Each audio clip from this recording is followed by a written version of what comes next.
Apa santai wae itu dipotong. Mbak, terus iya.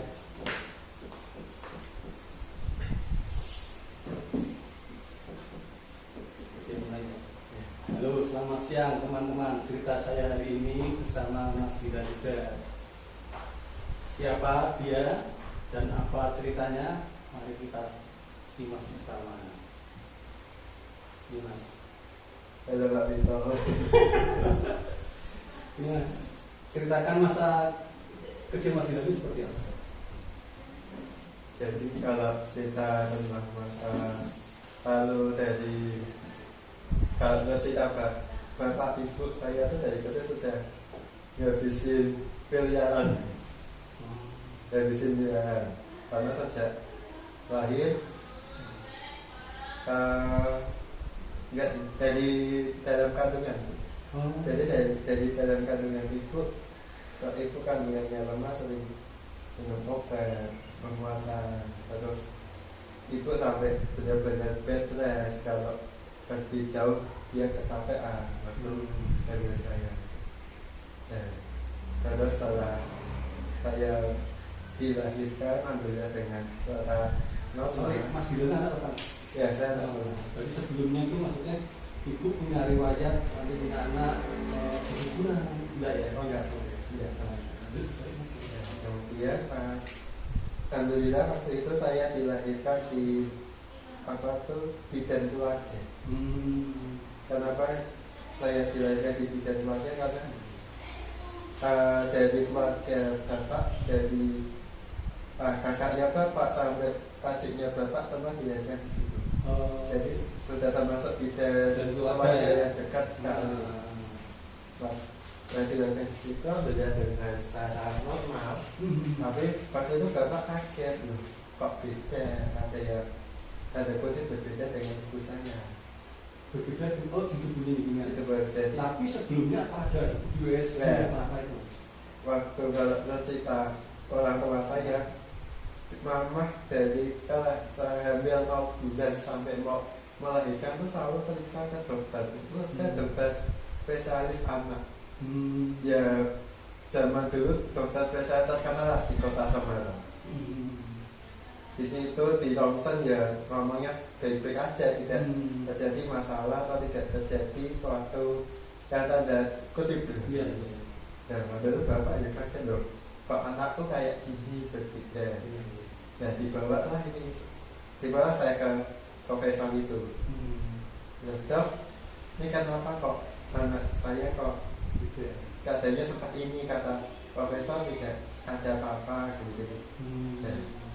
Jawabnya profesor waktu itu lucu banget kan. Jadi jawabannya tuh, loh kenapa kamu nggak lahir di sini? Malah jawabannya malah menyalahkan. Itu malah menyalahkan. Ceritanya kalau sudah selesai ini kok baru kok komplainnya enggak? Kasaran. Kenapa enggak? Loh, kok itu enggak jawaban sama dokter. Harusnya dokter bisa menjelaskan, kalau saya bisa terima. Wah, anak bapak gini saya bisa terima. Malah bapak marah. Itu bukan jauh. Bapak itu ditutup bandel apa gitu. Terus Oh ini ceng, masalah itu tidak ada ininya apa videografernya, jadi benar tahu dengan kepala tidak apa nanti saya aja hari mas itu tak potong. Di situ usia kalau nggak salah memasuki usia 3 minggu saya dibawa ke Solo, dipisahkan di Solo. Alhamdulillah ketemu dengan sekarang tanpa rumput tertunjuk. Oh iya terkenal. Terkenal dulu. Jadi anakmu bawa ke sini. Tak lihat ke, tak kenalin. Usia 7 bulan apa? Enggak ada. Belum ada tahun ya. Belum ada tahun. Saya dioperasi. Sama dokter tunjuk bilangnya cuma 1 kaki dulu kanan. Ya udah nggak apa-apa bapak sedih. Ternyata sampai kelar operasi dua-duanya dioperasi. Jadi kaki kan sama kita harus dioperasi. Pada itu mama ya bilang dulu kamu sampai kayak pucat kayak mau mati gitu, nangis sampai gak ada air matanya. Tapi ya alhamdulillah berkat dokter itu juga saya saat ini bisa berjalan. Iya. Takutnya nek terjadi tindakan itu ya mungkin lebih fatal lagi ya. Iya, betul.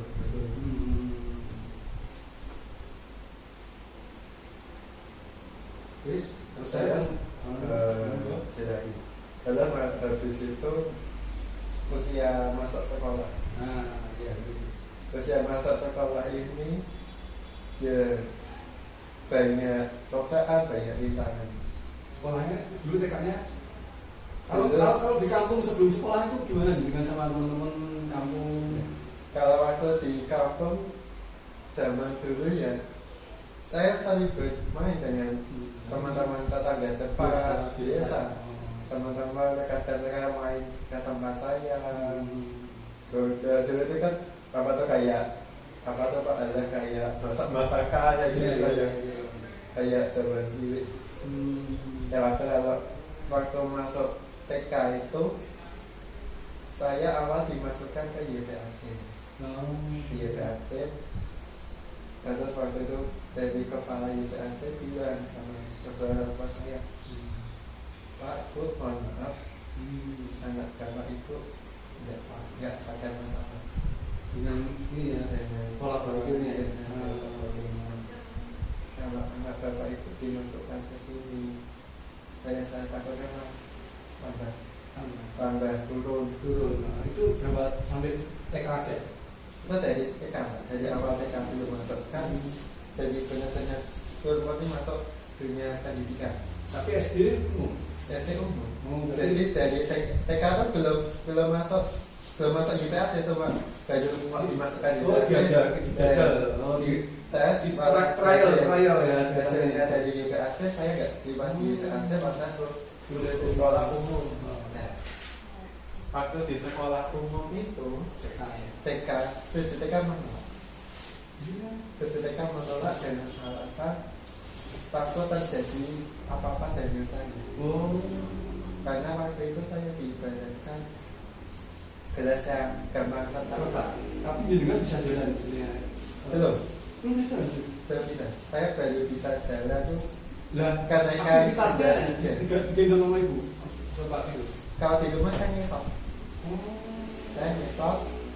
Terus kalau pergi kemana-mana ya digendong bapak ibu. Karena waktu itu belum ada sepatu khusus kayak gini Pak. Sorry Mas, kalau dari sepatu jenengan ini dicopot, bisa jalan ya? Gak bisa. Karena Saya bisa jalan kalau bawa. Karena napanya nggak pas ya.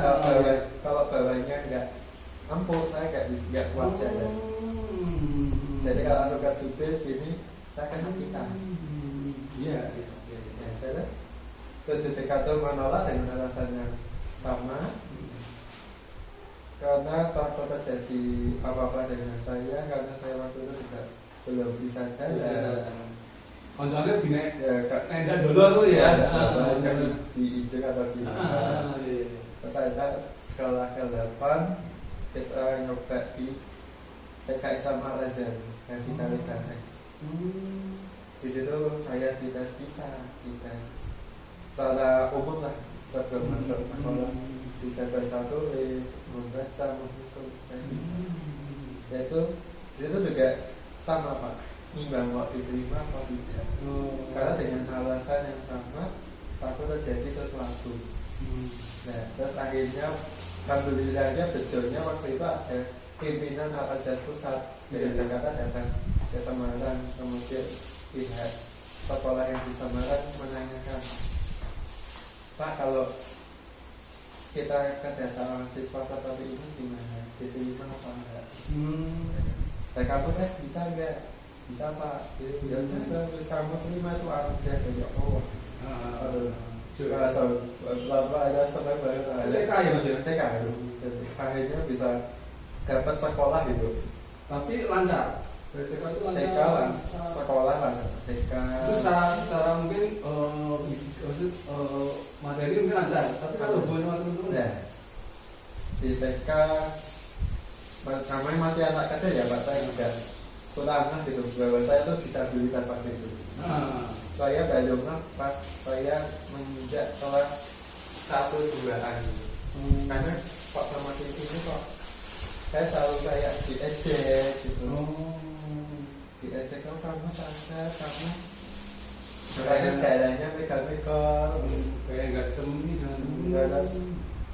nggak bisa apa sih belayu nggak bisa saya kok tidak coba wah ya itu deh juga pernah kan sih dong banyak dong sampai bilang Pak aku nggak mau sekolah lagi dan apa teman-teman ada ngejekin aku dan ngejek kan bapak ya tapi guru gimana Mas? Guru memberi perhatian khusus sama ini kan? Guru tidak memberikan perhatian khusus karena kita di situ disamaratakan Pak. Jadi kayak benar-benar sekolah yang nyatanya sekarang inklusi sih. Sekarang itu jadi inklusi belum. Saya itu waktu itu kayak sekolah yang sekarang di Kabupaten sekarang inklusi. Ya, terus waktu sekolah ya dari TK saya lanjut ke SD juga Al-Azhar. Ya, termasuk ke SMP saya harus keluar dari Al-Azhar karena waktu itu ya biaya sih Pak. Biaya mahal, orang tua juga saat itu lagi turun kayaknya saya masuk ke SMP negeri. Sebenarnya sekolah yang di Al-Azhar itu tidak tingkat ya? Tingkat. Naik. Tapi alhamdulillahnya kan waktu saya kelas 1-2 kan di lantai bawah semua. Baru kalau yang kelas 3 tuh di atas, 3-4 di atas, 5-6 juga di bawah.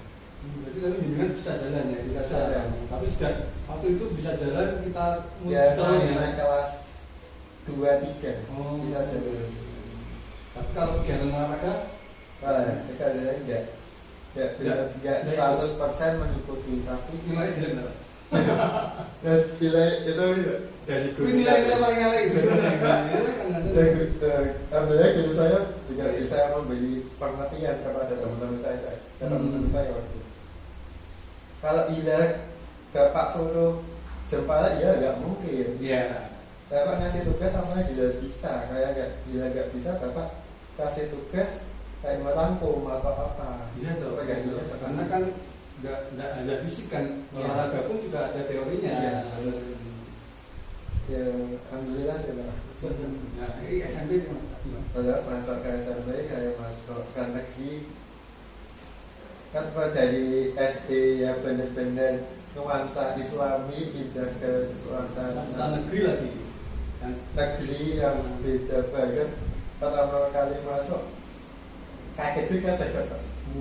Beda ya gitu. Cara bergaulnya beda. beda. Tapi waktu di SD jenengan ini ya, apa namanya? Mengajarkan itu parah banget enggak, Mas? Parah. Tapi jangan dikuat-kuatin ya. Karena saya saya dikuatkan oleh kebalan saya. Kamu kalau enggak sekolah besok besar mau jadi apa? Iya. Ya oke saya tetap ada sahabat enggak, Mas? Ada. Nah, kadang-kadang teman kan kalau di orang tua ngomong, tapi kalau di sekolah kalau nggak ada yang nemenin, ini kan ada sampai saat ini sahabat saya dari sejak awal TK, SD, SMP beda sekolah, SMA beda sekolah, kuliah beda, tapi masih berhubungan masih. Yang itu yang dikirim sama penjenengan. Sampai saya juga saya terima kasih sama dia karena dia dalam tanda kutip kadang juga saya sudah ke dia masalah apa kan. Siapa namanya? Nova. Nova. Nova namanya aslinya Nova tapi aku cowok Nova. Tapi aku manggil dia Nova. Dia kayak gendut. Gendut bayi gitu. Betul Mas. Ada. Tapi kan kalau jenengan nggak punya sama sekali, itu lebih terpuruk lagi. Iya. Itu SMP ya satu bareng sama si Nova itu. Enggak, beda bisa. Tapi SMP mental udah bagus loh, beda lah. Ya beda, Ya kan, beda mental beda. Nah, Tapi ya di SMP juga masih ada ejek-ejekan begitu. Dalam notabene gak kan selalu berat dengan SD. SD ya. Kalau masa pendidikan TK, SD, SMP, SMK masih ada ejek-ejekan. Tapi tarafnya semakin tinggi semakin meninggi. Oh, iya. Jadi pemikiran itu dulu ya. Mereka sudah pada dulu sudah pada mengerti bahwa saya tuh berbeda, tapi jangan dibeda-bedakan, atau jangan selalu diejek. Jangan ngeliat kulitnya lah. Iya. Nah, iya toh. Tapi dulu aku belum apa yang dia omongin, apa yang punya pikirannya, Iya. ya kan. Tapi jenengan maksudnya sekolahnya bagus lah. Alhamdulillah. Nah, itu kan nilai-nilai plusnya di situ mas. Jadi kan SMA gimana itu mas? Saya SMK SMA langsung kejuruan Pak. apa? Jurusan akuntansi.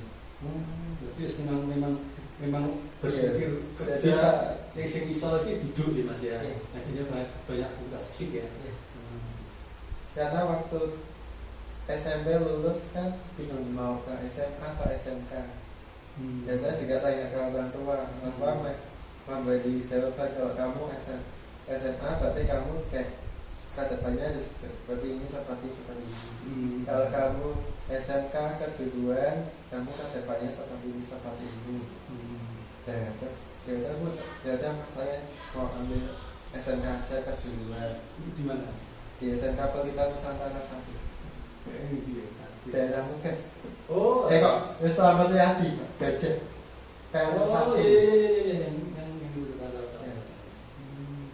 Saya waktu juga ya ditanya juga, nah, kamu kalau kejuruan mau ngambil jurusan apa? Tapi guru-guru segala itu sudah tidak ada masalah ya, karena jenengan kan dari basicnya itu dari umum terus. Iya kan, yang susahnya itu malah dari TK-nya itu ya.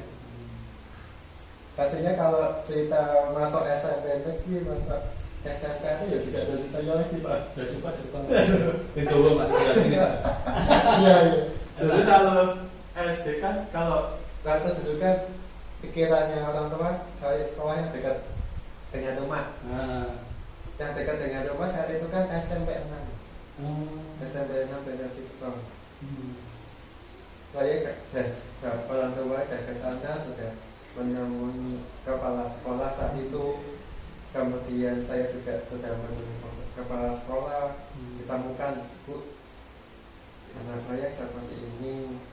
Maksudnya berilah kesempatan, bukan perbedaan. Maksudnya biar orang lain juga, loh anak ini tak diterima tapi aku enggak, ya kan beda. Oh iya. Biar nggak ada tanda pada seperti itu. Bukan jangan dilihat dari fisik. Ya, tapi dia mampu. Ya mampu. Ya itu juga kalau saya saat ini juga menolak, ada banyak alasan Pak menolak. Ya nggak bisa Pak, gini. Tapi kan nilai rapor kan ada mas. Ada. Dia kan masuk kan pakai rapor. Tapi itu Bapak juga masuk ke DPR minta surat keterangan dari DPR bahwa harus diterima di tenaga kerja. Bapak perjuangannya luar biasa. Biasa kan. Terus ada nyoba nekat di SMP 10. Masuk. Di SMP 10 ya kepala sekolah juga bilang gini, Pak, saya tetap bisa, saya kami bisa menerima Pak. Tapi hanya saya Pak, kalau nggak ada yang satu orang yang tua, anak bapak nggak bisa masuk. Kenapa? Karena kuotanya sudah penuh. Ya terus kita berdoa doa. Ya ada yang datang mau ambil berkas. Terus saya bisa masuk ke situ. Lu itu daftarnya sudah terlambat apa piye? Zaman dulu kalau seingat saya kan masih kayak sistem online gitu, online masuk ya daftarnya gitu. Biasanya kan dia sudah memang sudah polanya SMS sudah.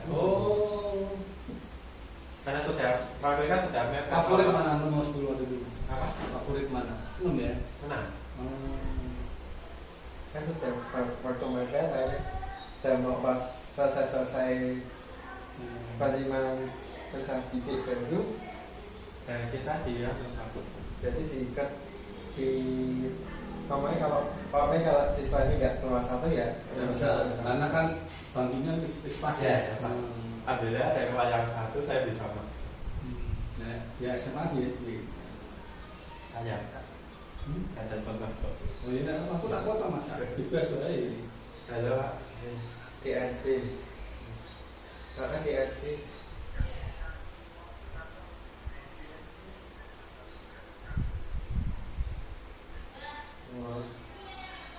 Tentu saat ini.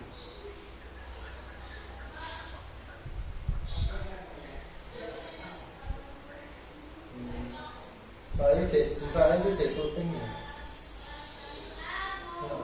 Sengaja.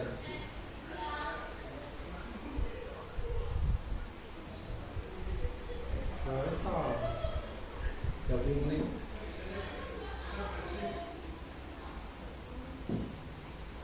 Iya mas, jelas. Nah, SMA pun juga gitu.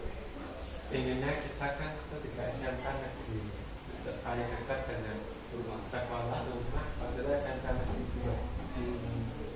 Terus juga ngomong-ngomongnya juga sebenarnya bagus lah. Motivasi saya. Saya juga sudah berjumpa dengan kepala sekolahnya, dengan kesiswaannya, dengan siswaan. Pak, anak saya mau daftar di sini, bahwa bisa diterima dengan berbagai macam pertimbangannya, karena kondisinya ya seperti ini, tapi Bapak nggak boleh. Anak ini juga dalam berat ya enggak pintar-pintar banget, ya enggak cukup. Jangan ikuti lah. Jangan ikuti. Itu juga nggak bisa Pak. Nggak bisa gitu. Akhirnya masuk swasta. Tapi di swasta lancar. Di swasta lancar. Nggak kesulitan apa-apa ya mas. Sama teman sama guru ya. Iya. Ya dulu pas lulusan terakhir gue bisa masuk 5 sapa. Nah, waktu kuliah mas, kuliah kok jadi kan nggak ngambil negeri nggak? Ya. Setelah lulus SMK, masyarakat dunia kuliah kan. Kalau itu saya awal daftar tuh di Undip. Nah, satu Undip. Ini akuntansi juga. Saya juga ambil akuntansi. Alhamdulillah ya. Bisa hasilnya bisa masuk Pak saya. Bisa masuk. Terus Pak tuh nyatanya bisa. Pak kayaknya aku bisa masuk ke Undip. Terus orang tua yakin waktu Undip. Ya gimana Pak? Bapak mengizinkan apa enggak sebagainya? Bapak sih orang tua mengizinkan, tapi lihat dulu ke sana ya coba main ke Undip seperti apa. Saya diajak ke Undip dari gerbang utama ke fakultas ekonomi, ke fakultas ke tempat kantin, tempat ibadah, jauhnya beda. Dalam kondisi saya seperti ini, waktu itu belum juga ada booming-boomingnya Gojek dan sebagainya. Bapak itu tahun berapa maksudnya mas masuk Undip itu? Pas kuliah lulus SMA? Kalau nggak salah 2015-16. Di rumah ya. Terus saya aku belajar sama orang tua Pak mah ya nggak bisa aksesnya terlalu berat banget untuk saya. Ya terus saya Bapak kerja lagi coba ya di sini di Universitas Semarang. Cedera ya. Pasnya dari rumah. Terus juga saya ini juga Bapak bisa dulu kamu masuk depan fakultas malah gitu dari fakultas ke tempat kantin juga nggak terlalu jauh terlalu jauh kali lingkungannya masih kecil. Maaf mas, kalau seumpama jenengan pas di Undip karena keterbatasan itu jenengan pakai kursi roda berpikir seperti itu enggak? Saya berpikir saya bisa jalan, kenapa udah pakai kursi roda? Terlalu jauh mas. Dan saya itu pemikirannya saya alat bantu saya dari tongkat itu ya. Tongkat. Sama dulu saya pakai kursi roda ya mungkin sama. Tapi sekarang nggak masalah mas ya. Nggak masalah. Takutnya kan, tapi jenengan sudah nggak boleh terlalu berat juga. Iya. Karena kan kasihan perempuan di kaki. Betul.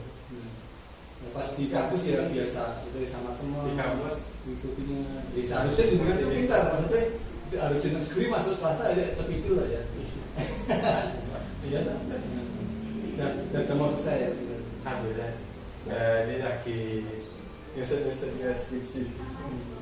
Anda sudah memasuki kita 4 rencana ya tahun depan kayak ini ya. Tahunnya lulus. Hah? Tahunnya lulus. Oh, lewat jalur corona. Ya. Enak ya kan, benar ya. Terus dengan maksudnya tidak tenanan itu enak. Iya betul. Beda, benar. Nah sekarang sudah minus kerjaan Pak Belum Mas.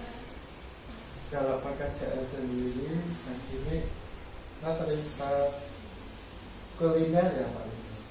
Kuliner kayak pesan-pesan makanan. Jadi mama kan ini hobinya sukanya memasak. Terus akhirnya juga masakannya ya lumayan enak gitu ya. Saya juga promosi jualannya mama. Terus pernah masakin catering ke perusahaan. Terus karena wabahnya corona ini catering mama belum sempat. Dengan berpikir tidak mau bekerja dengan orang bisa swasta. Ya. Misalnya kuliner untuk sementara ini. Kuliner. Tapi belum tahu besok gimana. Nah, pikirkan nanti lah. Ya. Karena kan nggak tahu ke depan seperti apa. Nah, sekarang kalau organisasi ini untuk apa? Selain jika SD ya. Oh ya. Kalau organisasi yang begini, selain di komunitas sahabat difabel, ya juga karena komunitas sahabat difabel ini saya bisa gabung di KNPI, Komite Nasional Pemuda Indonesia tingkat Jawa Tengah. Terus juga masuk suatu program sinergi dalam tenaga kerjaan inklusif tentang hak kami para penyandang disabilitas untuk memasuki dunia kerja seperti apa. Ya banyak sama. Itu organisasi itu memang dia itu konsen ke ilmu ya. Kalau yang sinergi yang ini dia tempat ada, jadi kayak project dari Amerika. Project dari Amerika atau Indonesia untuk membantu teman-teman difabel ini bisa masuk dunia kerja. Jadi kita di sana saling, jadi antara difabel, antara pemerintah, antara dunia kerja saling itu organisasi memang apa ya? Tapi ada yang ngurusi di Indonesia ada kantornya. Di Indonesia bisa jadi nanti kerja di situ. Ya kan? Iya, siapa tahu didengar ya Mas. Iya kan siapa tahu. Jadi jenengan punya kerja wira swasta, ini bagus itu SMA seperti itu bagus. Yang itu kan besar juga, itu namanya kan besar juga. Apa eksklusif juga bisa kerja di situ. Tuh masih ada Mas. Nah, menurut KSD sekarang di Mas Bilal aktif guys. KSD itu karena apa Mas? Kalian ceritakan KSD itu apa? Yes, dirangkum lah. Kok tertarik di KSD untuk Jadi kalau saya cerita, saya berjumpa dulu. Saya berjumpa dengan komunitas sahabat difabel ini karena kalau nggak dipertemukan dengan saya mencari kursi roda nggak ketemu. Waktu tahun berapa saya tuntut gitu? Saya berjumpa ini saat saya saya masuk satu semester di sekolah di kuliah 2015. Ya, benar. Baru mulainya. Waktu itu dari saya lihatnya Bunda anak panti membagi kursi roda, dokumennya apa ini, jadi kembali. Ya saya baru tahu loh di kota Semarang ada suatu pertemuan komunitas penyandang disabilitas. Wah, saya tertarik saat itu. di sini saya banyak dilatih juga banyak membuat suatu nilai tambah bagi saya bagaimana Ketemu pertama kali sama siapa di komunitas? ketemu sama Mbak Yati.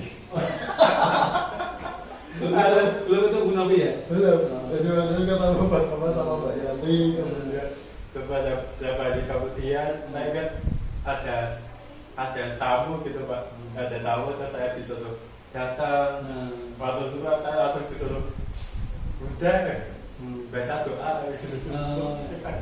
Doa kok saya, ya udah apa-apa Desa Kendal ya? Desa Kendal lah kan. Ketemu, terus ada ketemu Bu Novi, ketemu teman-teman yang lain, Mbak Yeni, terus Mas Sun, Mbak Puput, Mas Siti. Ya dia tuh kayaknya sempit gitu Pak. Ternyata Bu Novi itu ternyata teman kerjanya Mama. Mama juga pas ya saat ketemu langsung namanya enggak Bu Novi lah. Iya Pak. Oh iya teman kerjanya Mama. Ya ternyata kalau kita gerak Mas pasti ketemu Mas. Jadi kan pikir pengen ketemu pengen nanti kursi roda itu siapa sendiri Mas? Katanya memang benar-benar saya karena kursi roda saat itu kan di rumah nggak ada ya Pak. Karena kalau saya pergi jauh memang saya kata lagi tau saya nggak kuat. Jadi dibantu dengan kursi roda. Udah kursi roda dibilang sekarang kursi rodanya malah saya berikan kos. Dan kalau olahraga jadi kan apa untuk melatih fisik? Olahraga ya kayak senam aerobik saya bisa. Betul loh Mas. Harus tetap biarpun anggap aja kan maksudnya kita harus tetap bergerak. Iya. Bapak khusus ya. Nah, sini aja. Harapan Mas Inggal buat KSD apa? Kalau harapan saya di KSD semakin berkembang, semakin personal, karena di Kota Semarang sampai di seluruh Indonesia bisa membantu teman-teman dengan disabilitas yang lain yang dimana mereka masih disabilitas bahwa orang tua di KSD karena malah ternyata fashionnya banyak sekali. Pakai nih bajunya Fashion yang mereka banyak sekali. Saya juga berapa sih? Alhamdulillah juga gara-gara itu saya juga bisa kemana-mana berjumpa dengan orang yang nggak pernah saya pikirkan itu. Pemilik Jawa Tengah nomor 1. Oh iya, berdua dengan Pak Ganjar, hampir setiap bulan masih ketemu ya. Apalagi kalau ada corona ini, hampir ada di Jakarta nggak ada. Nah sekarang Mas, apakah kebijakan pemerintah sekarang buat fisiknya di sini sudah bagus atau belum Mas? Harapannya seperti apa? Lagi Pak Rito. Itu kebijakan pemerintah sekarang terhadap pengennya seperti apa sih pemerintah memperhatikan aslinya udah undang-undang nomor 8 dari 19 itu diatur semua penyandang disabilitas tuh haknya kewajibannya dari pemerintah untuk kita seperti apa, kewajiban untuk perusahaan untuk kita seperti apa, itu sudah diatur tanya. Dan yang saya sayangkan karena pemerintah itu tidak melihat itu.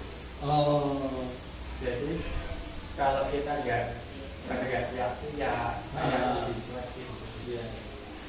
Alhamdulillahnya akhir tahun ini pemerintah sudah terbuka dengan penyandang disabilitas. Kita semakin dilihat, kita semakin dicepatkan lah kata dibantu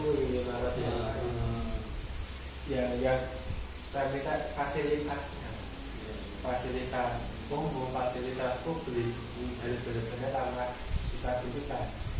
Soalnya kalau suatu tempat itu sudah ramah dengan disabilitas, pasti tempat itu juga akan ramah dengan ibu hamil dan lansia dan anak kecil. Nah sekarang pertanyaan dadaan, apa yang Mas Bila takutkan selama ini? Dengan ini takut apa sih? Jawabnya bingung. Saya ketemu nih. Dengan takut apa? Dia takut apa yang saya kerjakan itu nggak berguna dengan yang lain. Biasanya juga sebetulnya saya membantu itu juga satu bentuk sedekah, saya bukan sedekah, keluarga saya atau amal jariah saya di sana. Apa yang jenengan membantu di sini aja itu bisa sedekah. Ya iya lah, sebenarnya memperhatikan hati-hati itu sedekah. Karena kan jenengan kan juga sama dengan hati-hati, tapi jenengan meluangkan waktu dengan keterbatasan jenengan bersama kemarin ada. Itu harus kita mas. Nah iya kalau itu. Iya. Berguna mas. Cuman ya kadang ini karena jenengan ini tidak koang mas. Berguna enggak ya? Biasanya saya takutnya itu. Karena saya berikan tidak bisa digunakan oleh teman-teman yang lain. Kemudian kasarnya nggak bisa bermanfaat untuk orang lain. Bisa mungkin saya diberi bermanfaat, diberi kekuatan seperti itu. Dan kedua Mas Bilal takut kehilangan apa? Bukan benda ya. Kehilangan orang yang saya sayangi. Pak itu. Kalau dengan sehat terus. Saya lagi jalan menikah. Emang saya belum start ini belum bisa membahagiakan hidup Bapak. Enggak. Jadi aja Bapak itu bisa semua. Gitu. Tapi memang harus berpikir seperti itu mas. Jadi biar dengan selalu berusaha lebih baik. Karena ketiga, ismebar mas. Mbak Mas Hilal milih Mbak Umi apa Mas Lesa? Pak Beda. Kenapa? Ayo. Ayo. Jangan juga mau milih apa? Dua-duanya. Kalau suruh pilih ya. Kalau sudah milih, saya milih semuanya. Saya kenapa ya Pak? Saya Mbak Menteri, Mbak Desa. Ada Mas masih nonton mungkin. Saya kan Mas Desa sudah kuliah di sana. Luar negeri. Sebelum Malaysia sebetulnya kan saya nggak boleh memang dijadikan ibu. Jalurnya piye kok bisa ditemukan ibu dibanding satu ibu. Makanya pertanyaan sama dengan jadi orang yang benar-benar kopelak gitu, kopelak kendel. Orang dewi itu aja wasas, tapi itu sehat. Kalau kita wasas nggak bakal bisa mengerjakan ini semua. Tapi kalau kita nggak sehat nggak bakal bisa mengerjakan. Tadi berdua balik, berarti ya kendel, masih saya kendel, tapi kita malas. Kita jangan malas, tapi kita harus sehat. Gak bisa milih. 4. Mbak Dia atau Mas Uta? Ayo. Pak kita kalau Mas Uta kan, ya sudah saya anggap saudara. Mbaknya juga sudah saya ada saudara besar saya karena yang ada di KSP yang ada di rumah ini sudah saya diganti dan saya anggap saudara besar. Jadi nggak sembelih. Udah masuk Pak dia nggak usah dulu. Terakhir Mas, Baru tahu itu. menurut Mas Bilal peran besar apa Gunung di hidup ini? Itu yang terakhir pamungkas. Perannya itu seperti apa? Selama 5 tahun terakhir ini berarti ya 2015. Tadi bilang tadi itu banyak banget. Sejak berjumpa dengan ibu saat itu nggak nyangka sampai saat ini ternyata saya dididik ibu tuh harus seperti saya sekarang. Nah, Nggak nyangka. iya. Padahal Bu Novi itu bagi saya sudah saya anggap ibu kandung kedua lah. Ya, Kalau nggak ada ada Gunung. ya Bu Novi nggak. Belum itu seperti Nanti saat ini saya duduk di sini. dulu mungkin cara berpikirnya juga beda. Walaupun saat ini juga kadang tugas atau yang diberikan ibu saya kadang juga nggak langsung selesai dikerjakan. Ya, saya juga selalu dimarahin ibu. Tapi itu emang kebaikan untuk saya. Saya Betul. terima. Kalau saya menolak, wah saya nggak saya gitu Iya, maksudnya. maksudnya tidak menerima tantangan. Tidak ada tantangan. Ya berkat ibu juga saya bisa Ketemu ketemu Pak Raja, orang-orang. ketemu Pak Hendi, ketemu kepala dinas yang lain, Berarti kan itu Polju. sangat baik ya. Jadi sangat berperannya sangat besar. Nah, saat ada yang mau sama yang mati. Ya pesan yang ingin saya sampaikan Cuma motivasi Mas. untuk Biar semangat itu seperti jenengan. untuk teman-teman semua yang saat ini kondisi yang seperti saya atau kamu adalah orang zaman dulu yang kamu cacat, kamu orang gak sempurna, galilah apa yang kamu bisa kerjakan. Passionmu ada di situ. Yang penting kalau kamu bisa menggambar, gambarlah terus. Kamu bisa menjahitlah terus. Kalau kamu bisa memasak, masaklah terus. Dari hasil-hasil itulah mungkin akan bisa membuat diri kamu terkenal. Jangan down, jangan takut bertemu dengan orang lain. Seringlah berinteraksi dengan orang lain. Berilah kepercayaan kepada orang tuamu, kepada saudara-saudaramu. Kalau aku keluar rumah, aku nggak apa-apa, nggak ada masalah, nggak ada gejala. Jangan bikin khawatir keluarga. Jangan khawatir. Kita sudah ada yang jaga. Ya. Kalau kamu percaya, itu dari sana. Masih ya. Terima kasih Pak Vito. Sampai jumpa lagi di cerita saya hari ini.